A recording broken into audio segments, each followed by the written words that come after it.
Hi, loves. It's Jester Vixen, Vixen Jester Vix, whatever you would like to call.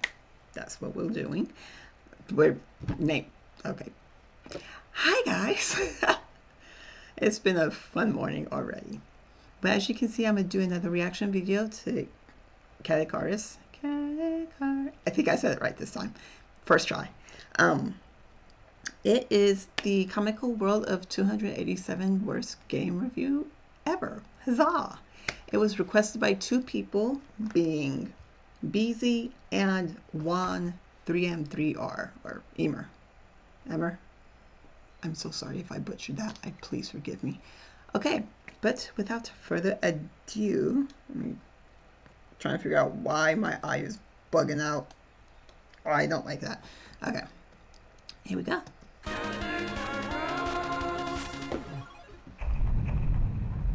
Oh, you're a great looking bathroom. We just need one more thing to tie the room together. Perfect. Hang on, in Animal Crossing, there's a urinal. Game theory. My villager has a wang. I think I've been playing too many Gettons. Can I go outside yet? Oh yeah. The world is still bricks. Well, if I have to be stuck indoors for another 3 years, I might as well catch up on my online video viewing. But what to look at? I mean, have you ever stepped back for a second and realized how gargantuan the internet is, without even considering the size of the deep web? With such a canyon of content available to watch all over the internet, where does one start when they're looking for something new? Me? I look around on Twitter for those accounts dedicated to posting nothing but out-of-context clips. If I see some clips from things I've never seen before and they pique my interest,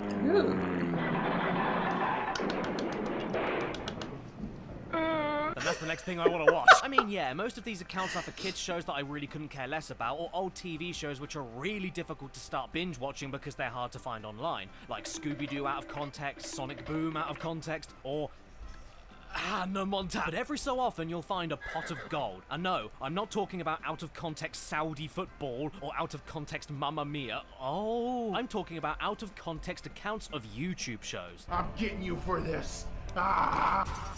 I am always in the market for binging on a new YouTuber, especially with that going on. It's actually the out of context Chadtronic Twitter account that got me watching him in the first place. Sometimes all you need are a few brilliant out of context clips, and that says all you need to know about a new channel that you may or may not like. It cuts out all of the time and energy that you need to invest in searching through thousands of channels and thousands of videos that they'll have on their channels in order to find something that you want to see. Out of context clips for me are a brilliant advertising tool for new channels. This smoothly leads me onto one particular Twitter account that really stood out to me during one of those days that I was looking for the next piece of internet media that I wanted to binge. And all it took was one single image to get me hooked. After seeing this, I desperately had to find the show that this review score grid came from. Can you blame me? It spoke to me. It was hungry for my eyes. Took his eyes. Oh, and after a little bit of research, I managed to find the origin of this image. It was from a YouTube channel known as Navigator. And on that channel, they hosted a show known as Gaming in the Clinton Years. Yes. That's very interesting. This is real. And that's not only the greatest name for a show I think I've ever seen, but on the Navigator channel, they decided to make it an acronym. So the start of every review video is titled GITSY, which sounds like a Russian fizzy drink. GITSY. It's good for your spleen. And you know you're in for something special when the names of these reviews are gems like Mask, The Game, and my personal favourite, Ocarina of Time. I was incredibly lucky to even find this channel in the first place, because you see, even though I found these out-of-context YouTube channel clips of the show, this was never supposed to be a YouTube channel at all, and the show wasn't even originally called Gaming in the Clinton Years. It was originally an independent, low-budget public access TV show known as Flights of Fantasy, a video game discussion, interview, and review show created by this lovely crumpet known as George Wood in the land of Mary. He also had a few other people that sometimes did reviews, but those ones... The basic strategy for dogfighting is an attack from behind. ...aren't very good. The reviews that George himself presented all throughout the 90s have become slightly infamous for being some of the worst of all time. Not necessarily for the opinions he had. Super Mario World 2 is far better than the less than pleasing teasing Super Mario World. Sometimes, but for the schizophrenic writing that changes the subject every 5 seconds, tons of completely false statements, strange line delivery, A ride on a tiger sounds like a lot of fun.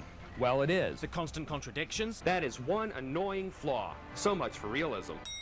Realism is getting boring in video games. the fact that he could rarely finish any single game he reviewed because of how bad he was at playing them, so just used cheat codes to skip to the ending, The following password will get you into the next level in Deathning. jokes that fall so flat they make you shrivel up, Music that has a totally cool beat.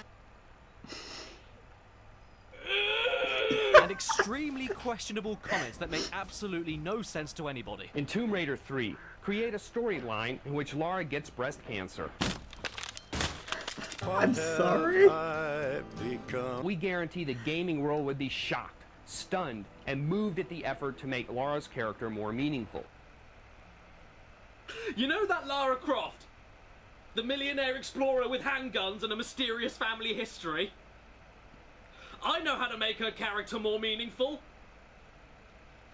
Give her a tumor! The Navigator YouTube channel stands for the National Academy of Video Game Trade Reviewers, which is really bloody stretching it for an acronym. And all they did was archive all of the individual game reviews that were a part of the original TV show and re-upload them under the new title of,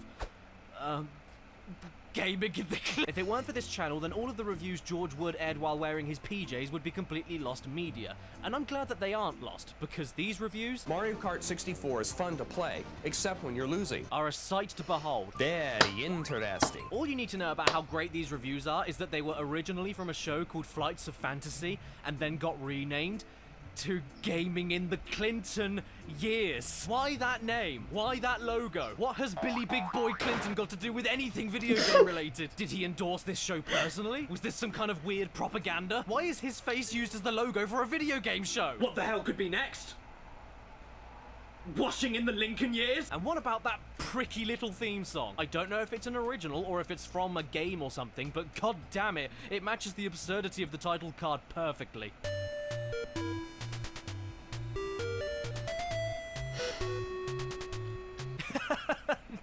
Just think for a second. You're making a game review show. You name it Gaming in the Clinton Years. You plaster William's smirk staring right at you, and then include the most simplistic yet ominous 8-bit tune of all time that gives the impression of Clinton stalking you.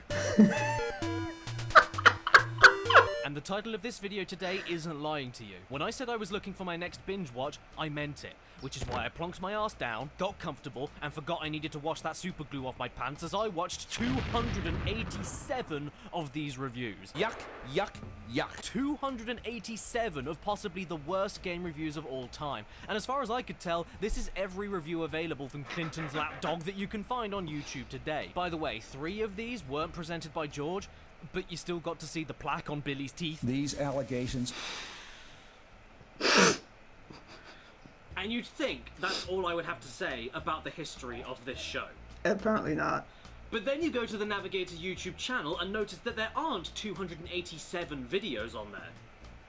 There's 1,322. So how many Clintons are hiding in there? Well, if you know anything about me, I may not be stubborn, but I am extremely stubborn. So I went into the upload history of this channel and scrolled through all of the 1,322 videos to figure out what the rest of the videos were. And what I discovered is just as interesting as the reviews themselves. Enter the Gecko is Gex's second Gex game. That will get you Gex-cited. Okay, maybe the reviews are better. Out of the 1,322 videos, we already know that 287 are reviews, so that's easy enough. And then I counted a total of 767 videos dedicated to random B-roll, hints and tips, and occasional interview clips that have nothing to do with the reviews. You know, random cutscenes, endings, walkthroughs, intro cinematics, behind the scenes, promotion reels, stuff like that. And considering that most of these videos are less than 20 seconds long, most of these are really not worth talking about. Illusion of Gaia. One of the best stories ever for a video game. Someone please turn this into a movie. Be forewarned, the pig sacrifice is a shocking dramatic twist. No joke, that's the whole video. The more lines you make, the more points and surprises will come your way. Wait, you get surprised when you play Tetris. What's there to be surprised about? Oh my god, it's a block! I've never seen one of them before! I mean, there's even one video here titled Metal Gear Solid Psycho Mantis, and with it being a walkthrough video, you'd think that it would give you hints and tips to finding and beating Psycho Mantis, right? No! What are you? The floppy old sack? In fact, what you actually get is 3 minutes of George telling you what happens in the story, and then you get 10 seconds at the end of the video explaining Psycho Mantis. Just put your controller in the second controller port on the PlayStation. If you do this, he'll go down easily. That's it, that's all he says, in a video titled Metal Gear Solid Psycho Mantis. And the gameplay on display here is quite frankly embarrassing.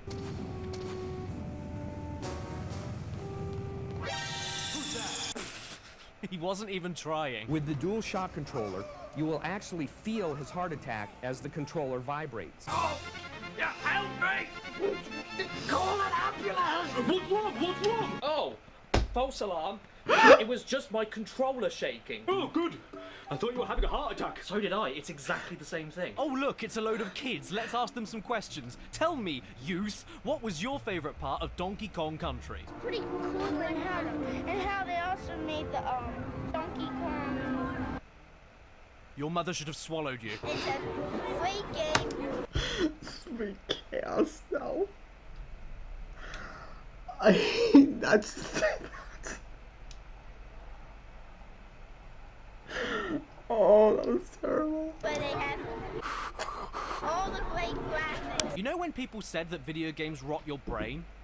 I think they were right. But you didn't see this coming, did you? I've actually been secretly timing you all for the last few minutes, which is more than enough time for you to realise that 1,322 videos, minus 767 unrelated videos, minus 287 reviews, leaves us with 268 videos unaccounted for. So what Billy Willies are hiding in those ones? At this point, I had no clue how deep the rabbit hole was going down, but I was too far down to climb back out, so I Dig kept deeper. on digging.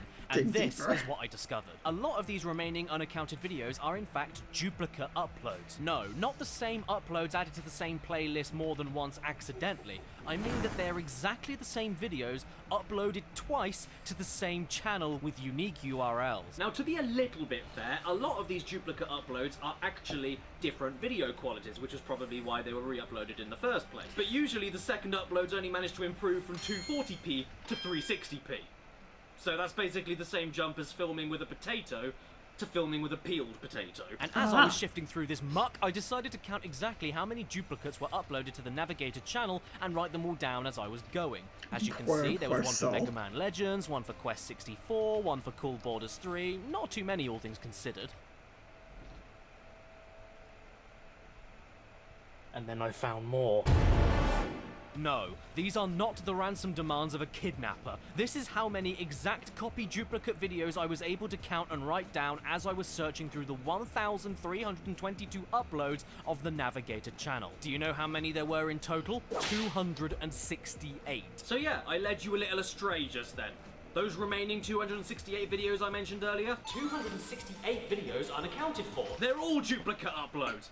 I feel like I found the Zodiac Killer. How does this channel exist? Even more Welcome insane back is that here. a few of the reviews on the channel were duplicated not just once, but sometimes twice, like with Donkey Kong Country. You know, just in case you didn't agree with this review, you could always check out the same review again 2 more times. It gets even more confusing when you see some of the games have 4 of the same videos each, but 2 of each of those videos are the same reviews as the others, but longer. Mario 64's review is copied, but then so is Mario 64 Extended. Bubsy 1's review is copied, but then so is Bubsy 1's other review, which, no joke, is exactly the same video, but with 1 added sentence worth of video length. There's other videos talking about completely different things to do with the same game that have very similar names, but with added brackets that have no duplicates. There's a Zero the Kamikaze Squirrel review that's really short, and a much longer one that isn't titled as Extended, but has the publisher's name in brackets so that you know the difference. They did a countdown video of the best racing games of 1999, forgot to talk about the sports games, so just re-uploaded the racing list countdown with a sports countdown stapled on the end. There are multiple playlists on the channel that miss out loads of reviews of the official show Screaming. playlist is for, and include videos that have nothing nothing to do with anything. Some of the reviews are 14 minutes, where others are as long as 30 seconds. There's a review here for the Marvin missions, but then there's a duplicate upload named Daffy Duck the Marvin missions, and every single review, no matter if it's an original or a duplicate, the same bloody...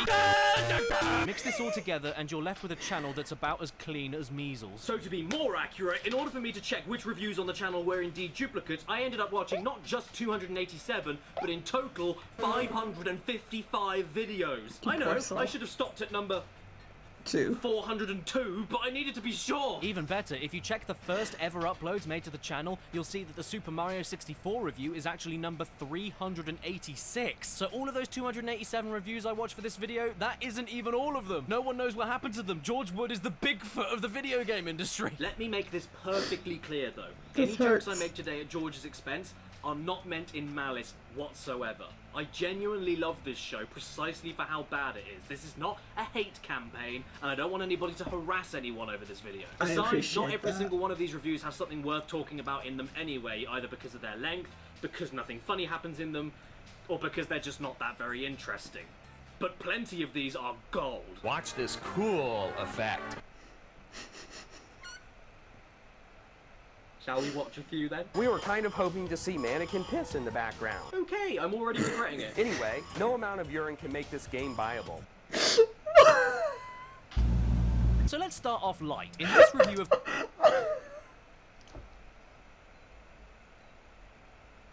What the heck am I watching? Chrono Trigger, George decides What to have I... not What have review you the guys game at asked all, me to and instead watch? just tell you how to finish like 5 of the quests, and then spends the next 6 minutes showing you random parts of the game. You can get some food and then listen to Marl call you a pig. The next event, however, is not funny. He even does the same with Final Fantasy VI's review, which barely reviews the game at all, and just walks you through the main plot points. Soldiers knock on the door, demanding to enter. Or with Spider-Man and Venom Maximum Carnage, where there's no review at all, but they still decided to name it after the reviews and not call it B-roll. I mean, these reviews may be useless, but at least it's better than... In this review of A Bug's Life, our good friend George complains a lot about the seed growing system being bad, while constantly failing this jump, resetting the seed that he needs to make the jump, and then not throwing the seed closer to the gap that he can't make it across. Hello? Hello! Ants can crawl anywhere. They don't need mushroom trampolines. Yes, you're right. And you know what?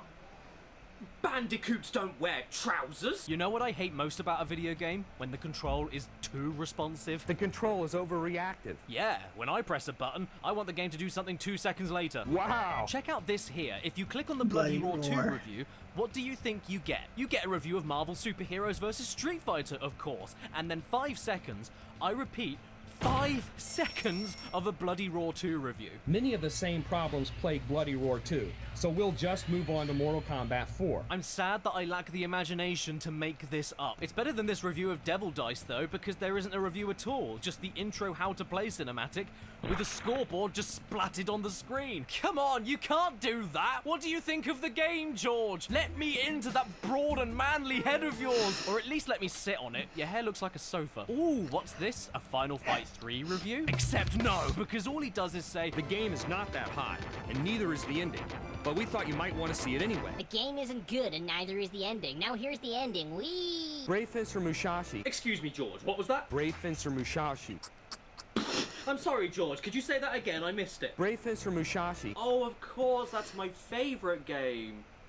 I love Brave Fencer Musashi. in one of his more famous videos talking about Castlevania Symphony of the Night, there's more to pick apart here than pulled pork. With no in-game cinemas or anything, Except for the plentiful voice acting? What is a man? character building RPG elements is unique and impressive, but almost unnoticeable in terms of the effect on gameplay. Okay, first of all, how could you possibly say it's impressive when you think it does nothing? And secondly, did we play the same game? We got far into the game, but still felt far from the end. Ah, well, you didn't even finish it. That explains a lot. We also have a minor complaint about one aspect of the game's control. If you're standing still and you swing your whip, you can't jump until the whip has come all the way back to you. Now that's ridiculous, folks. That's how Castlevania works, Georgie Porgy! In fact, if you think the RPG elements don't do anything, why don't you equip a faster weapon to fix this problem? That is one annoying flaw. So much for realism. Ah, yes, realism.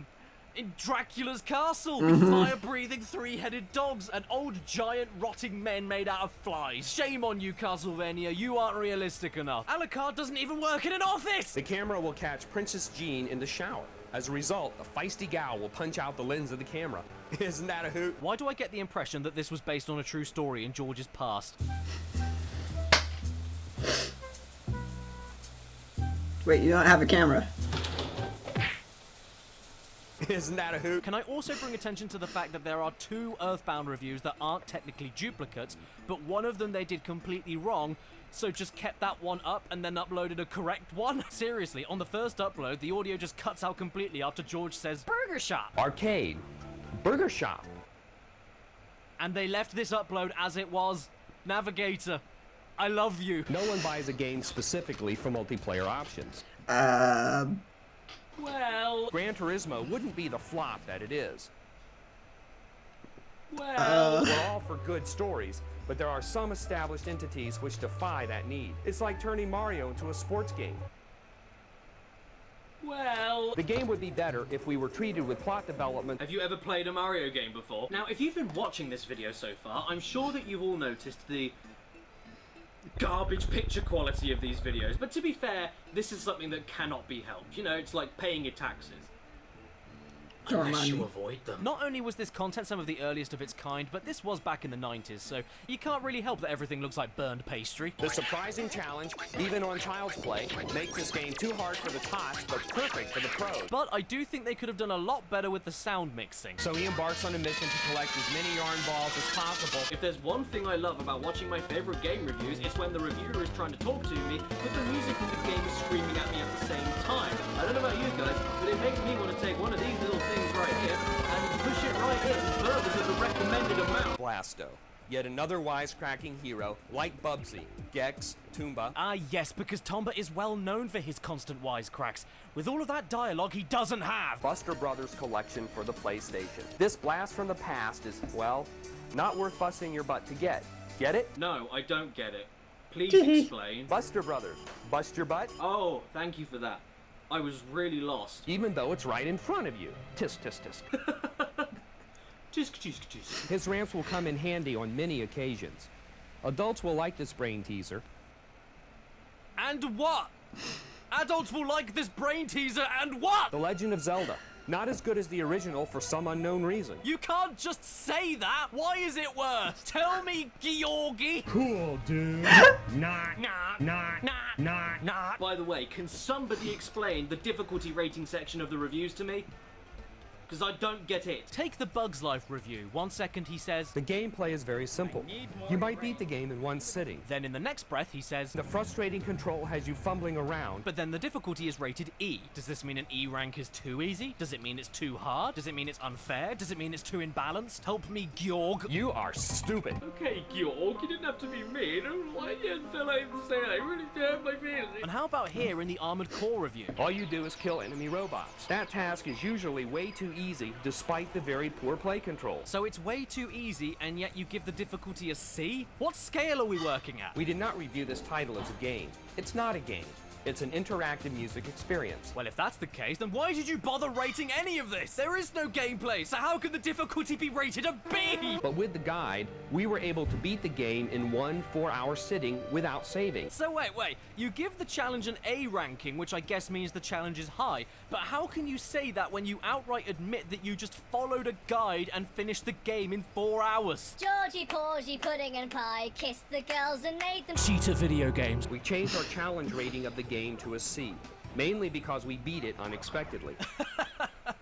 That sentence right there sums up everything perfect about this show. They so rarely ever beat the games that they review that it surprises them when they do. We want to show you the entire game, but unfortunately, we just don't have the time. He couldn't even beat Search for Reptar. The game takes 45 minutes. Yeah, this is it, lads. I'm gone. I'm out of here. I don't want this anymore. It's sending me. I've been sent. We're not quite sure if we'll ever beat this one. I mean, look, if you're stuck on the easiest level of Disney's Tarzan, We could not pass the Stampede level without cheating and using the Game Shark. then you probably shouldn't be left to review Contra 3. That's all I'm saying. And you should not have to jump onto a vine to get it moving. Anyone who's ever climbed a rope knows you can wiggle your body and get it moving very quickly. What are you talking about? You can do that. Did you try pressing the move buttons while you were there? No, the buttons that make you move. First of all, lower the difficulty level to 1 star and change the number of rounds to 1. Imagine if nowadays you had to read a review from a journalist that couldn't beat a tutorial level. Damn! This is exactly what watching gaming in the Clinton years is like. It's like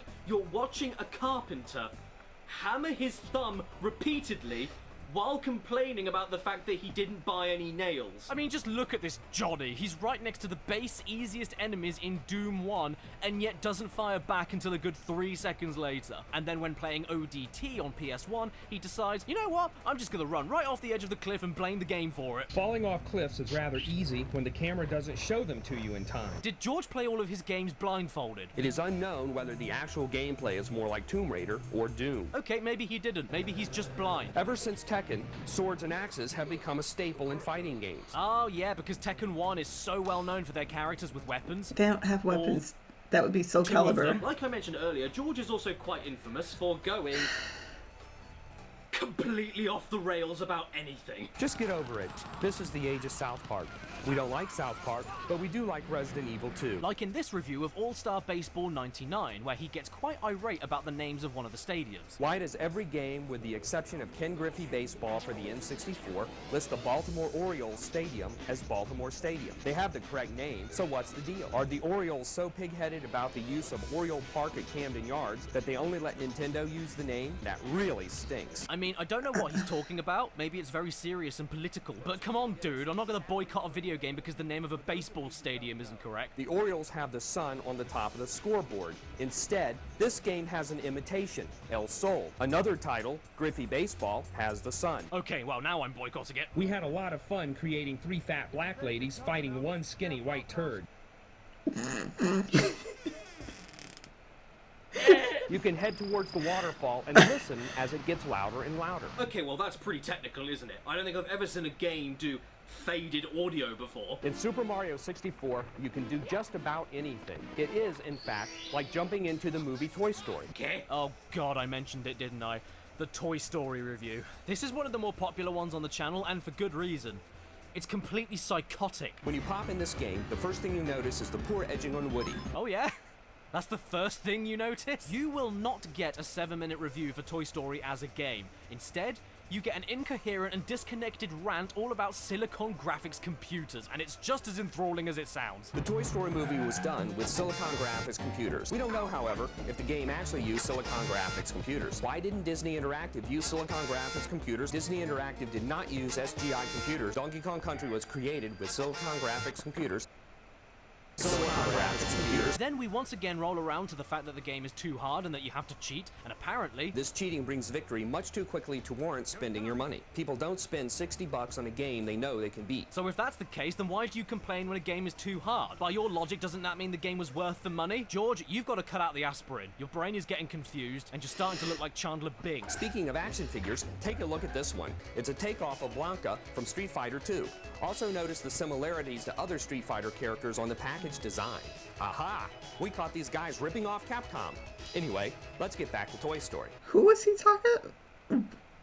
I think sorry? George was grown in a tube. The real star is the level design.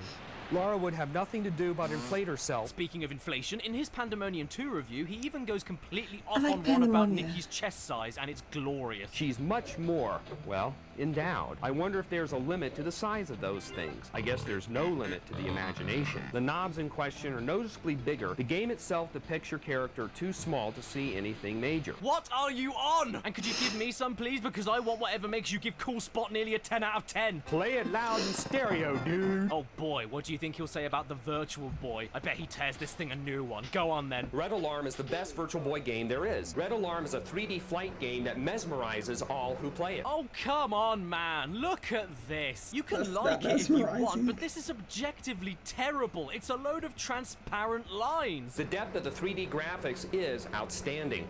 You will perceive real distances. How could you possibly perceive any kind of depth with no textures? How are you seeing depth? Are you a being of corporeal form? What does George think of Formula 1 on PS1? Well, he thinks that it shouldn't have been a simulation game, and then asks this question that's on everybody's mind. Why not have a game where you have to find and drive to the hospital before your wife delivers her baby? Did you see that coming? Will you get sick of running into walls just because these kids can't walk right?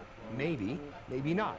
You might get a kick out of it. Oh, so that's why he wants a game about driving his pregnant wife to the hospital, because as soon as the baby's born, he can beat it. Why people actually spend $80 to beat a bunch of sprites into the ground when they can do it for free on a real live human being. Okay, red alert. Watch out, everybody. George is inciting domestic violence. George has lost it. Everyone's not safe anymore. Sometimes he doesn't even need to go off the rails during the review. He can start the review totally off his nut, like with the Final Fantasy VIII review, when he starts the entire thing off by saying, I hope one of the lovers dies. or in the Star Fox video where he starts off saying, Andros will be by far the most awesome villain you'll ever encounter in any video game. He will remind you of Stephen King's The Lawnmower Man. or in the Ocarina of Time video that may be lumped in with the rest of the reviews and titled exactly the same way, but begins like this. Our review of Zelda won't air until mid-January. In many, many, many occasions, George even begins videos as reviews for about 20 seconds or so, and then just gives up and gives you a walkthrough, or a cheat code to skip to the ending. Tiny Toons, Pinocchio, Mega Man X, Jurassic Park, Mickey Mania, King of Monsters 2, Joe and Mac, Secret of Mana, The Mask, Super Star Wars, Bugs Bunny, Rabbit Rampage, all of these and more are structured exactly like this. And out of the entire catalogue of videos on offer, I could only find one in this particular style I'm about to look at. A versus video. Now, if I told you I was going to pit Super Mario 64 against any other video game of that time period, what in the world do you think it would be? Take a guess. Did you say Resident Evil? Because that's what they did. It seems as though the battle between the Nintendo 64 and PlayStation will be directly related to players' choices between Super Mario 64 and Resident Evil. Oh yes, because these games are just so similar that all of the people out there will only pick one or the other for their platforming fix. But which is better? Well, let's go through this point by point. Oh god, I can't wait to see what you pull out of your hole here. Mario has camera motion during gameplay, but Evil only has it during the hands-off cinema scenes. You can never move the camera in Resident Evil. Evil has real voices for its characters, but Mario and his friends are mute. What the hell are you talking about? Mario never shuts up in that game. Hello! Game over. Ravioli. Did you play Mario 64, or did you watch the beginning of One Flew Over the Cuckoo's Nest? Mario doesn't require you to solve impossible puzzles to win the game, but Evil has you solve tons of them. Actually, you won't solve tons of them. The game is virtually impossible without the hint book. Can you do basic math? Can you add 2 and 3 together? Because if you can do that, you've solved the puzzles in Resident Evil. So what's the bottom line? Oh, is that it? Is that all we're comparing? We're at the bottom line already? Okay, cool. See you next week, George! And by the way, apparently the platforming game Mario 64 is better than the survival horror game Resident Evil, in case you were wondering. But we are really sick of Nintendo 64 games having no dialogue. And real voices make Mario 64 more than worthy of your time. Nothing at all. It's disgraceful. And the contradictions, my Christ, the contradictions. Half the time, I don't even know if I should buy the game or not. At least it's harder than the piece of cake Mario 64. That little chore is extremely difficult. Stars are hidden everywhere. And I'm not just talking about contradictions between the writing and the gameplay, like in Newman Haas Racing, where George complains that the game is way too easy because all the tracks are way too straight. 90% of the tracks are straight, resulting in a very low challenge level. Only to then drive dead straight into a bend and give up on the game. I'm talking about the contradictions in his own sentences that he writes during the same reviews. Everything about this game is top-notch. The game is virtually impossible to beat, making it overwhelmingly frustrating for younger players. Okay, so is Einhander any good? This title could very well be the best shooter ever made. That sounds good if it's the best shooter ever made. Maybe I'll give it a try. While not as fun as Star Fox 64. Oh, never mind. The most exciting part of the Indiana Jones game is the cinema scenes. They're amazing. What? Still images? Boring interstate scenes. Oh, okay, don't worry. Apparently still images are now terrible. While the dual stick control is ideal for situations like the rowboat, it seems unnecessary for actions like swinging a net to capture wayward monkeys. Swimming controls are way too fancy and cumbersome for their own good. Oh, thank God you told me that. I was about to spend 50 quid on the game this weekend. The control isn't bad, perhaps not even awkward. But no matter how many contradictions you come across, What nothing is- will prepare you for the Millennium Falcon. The Millennium Falcon. Or when gaming in the Clinton years believes in an opinion so strongly that they stick to it despite all of the backlash, and then have to make another video addressing the angry fans, such as what they did with Final Fantasy VII. The original review they did of the game is, to be honest, quite tame, especially considering how beloved that game was when it first came out. They basically say that the game from a design standpoint is exactly the same as the previous ones, that the story isn't massively engaging, and that the sound and music aren't very good. All fine opinions to have, even if you disagree with them, but the funniest things about these two videos together is that the original review was presented by a totally different person. Square certainly had to make some sacrifices to make Final Fantasy VII a reality. And then George rides in on his shiny white steed ready to defend those opinions in the second video, which says to me that he wrote the original review, knew that it would get hate, and so hid behind another presenter for the video review, and then got in a big fight with that other presenter after he took the backlash, forcing George to come on with an apology video. To be fair to the guy though, he stands by all the original points they made and even expands on them a little more, so fair play to them for not backing down. And to see him say this with a totally straight face makes it worth watching all on its own. Final Fantasy VII is far from the near masterpiece that game critics and fans have been calling it. Yeah, suck it, nerds! Whoopie freaking lottie da! One of my personal favorite comments he ever makes though is in the Star Fox review, where he says, "The play control is so good that you'll actually notice how good it is." What? The control is so good that you'll notice it. Password will allow you to start the game with everyone saved except Morticia. Okay, seriously, what is the point in giving anybody a review if all you're gonna do is ignore the entire game except the very ending? With the code STCJDH, Bubsy can skip into stage 16 and encounter the Queen Woolies. You can't call yourself a gardener if you jump over your neighbor's fence, steal their flowers, and then plant them in your own garden. Even though Bubsy is easy, the game is still excellent. Well, first of all, you like Bubsy. And second of all, of course the game is easy, because you tried the first level, died over and over again, and then skipped to the final one. Is this person real? The Addams Family has got a cool ending. If you use the password, you'll get there in no time flat. Dude, you've essentially spent $60 to look at a load of rinky-dink 16-bit fireworks that look like spit. Why are you so proud of yourself? Maui Mallard is fun and easy, and with passwords for each of the 8 levels, the game goes quickly. Well, of course it goes by quickly, because you skipped all of it. A classic for the Super NES, but easy to beat with a code. Oh, is it really? Is it easy to beat the game? With a code?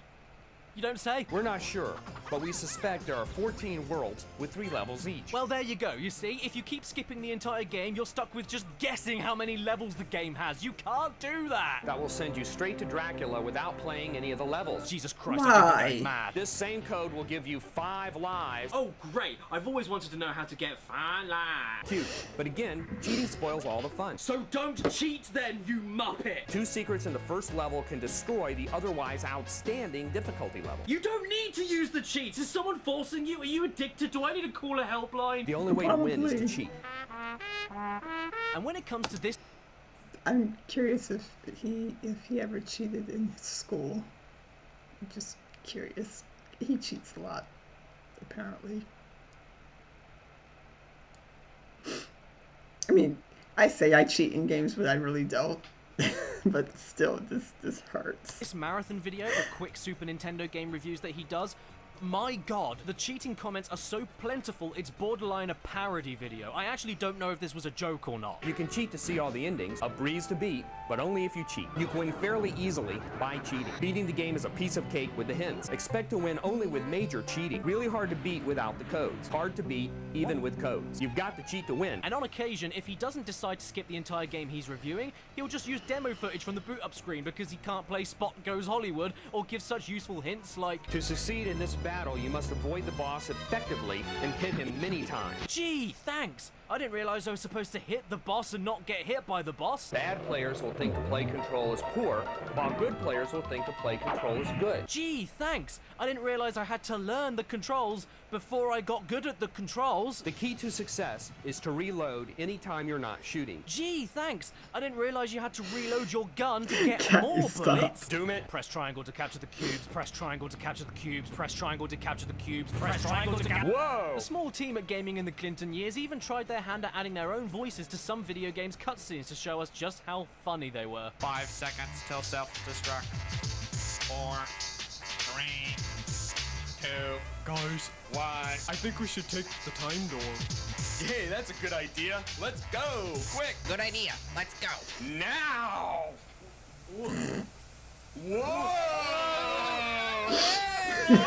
And speaking of being funny, yeah, we've seen a lot of the jokes that these guys tried to execute throughout these near 300 reviews. I'm starting to get the heebie-jeebies. And where I do indeed understand that comedy is subjective, You know how we love lame humor. I personally found myself laughing at every single one of them. The bugs are bugging him, which is ironic because the bugs are bugging a bug. But not for the reasons they want. A trapdoor opens up and I'm thrust into the depths of the basement of this old, disgusting, roach-infested building.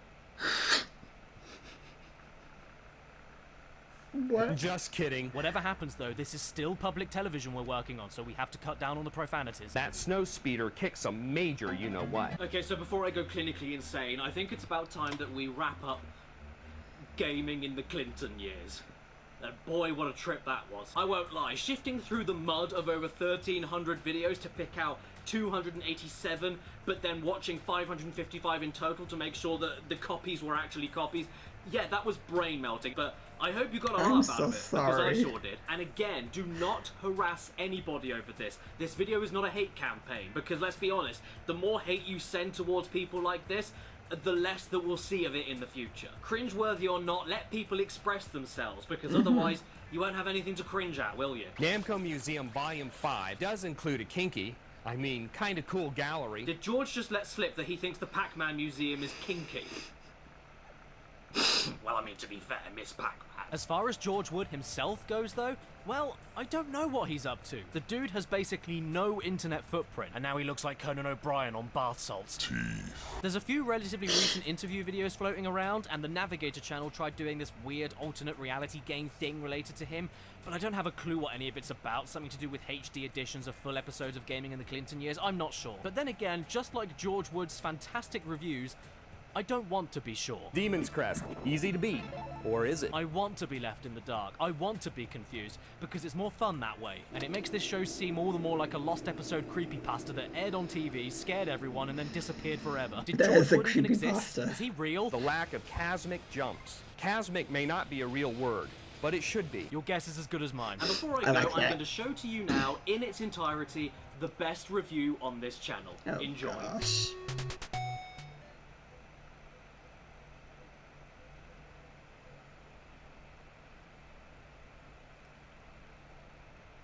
And remember, everybody, if you don't play this game, you're not a true gamer. Subscribe and hit that bell. Follow me on Instagram. That was very interesting. Like, legit, that was very interesting. Again, thank you guys for requesting that. My God, I can't think of words right now. But thank you again for the request, and I will catch you guys later. My voice is leaving me. Bye, loves. Ta-ta.